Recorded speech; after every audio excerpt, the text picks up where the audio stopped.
Hello, in this video I'll go over selecting and modifying a title block.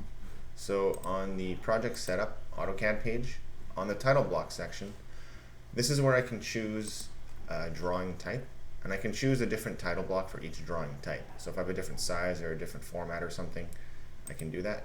And when I pick the title block, it shows me the currently selected title block is this file here, located here, and all the attributes in that AutoCAD file. And the attributes, when I create a drawing, will be replaced by these values here. So whenever I make a title block selection, and the title block files can be anywhere, they don't have to be in that AutoCAD blocks folder. You're just pointing to a file anywhere, wherever you have access to it. So I'm going to pick this one, and what happens in the background is this file gets opened in AutoCAD. It gets scanned for any attributes, and the attributes in that title block file get listed here. Now I can fill in these values with whatever I want, and whenever I create a title block or a drawing with its title block, these values will be in this section of the title block. So I can manually type in the project information, but I have access to it here, and these placeholder tags, so project line 1 will make the title block line 2 be the project number, and then we'll make this the drawing type, and then we'll make this the load or the equipment tag, equipment description, and then we'll make this the area and the area name. So this table here, this list of properties here, comes from the general page. This information here is populated there.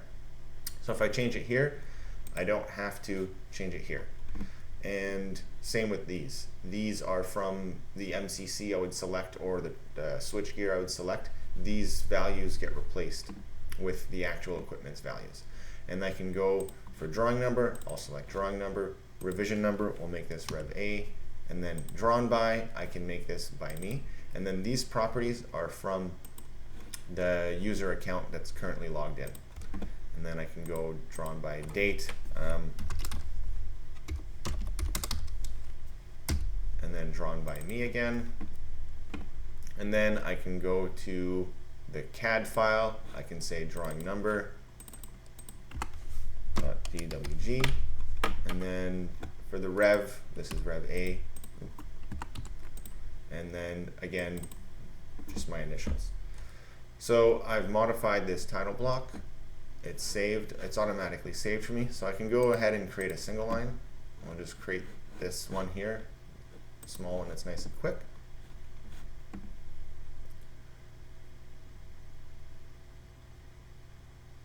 I'll just pull AutoCAD over from my other screen, and there's the single line that got generated. And if we go over to the title block, we can see that everything I entered is filled in.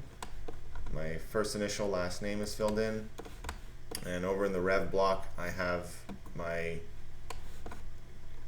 Rev block filled out as well. And that's the short and sweet of selecting and modifying title blocks. Thank you.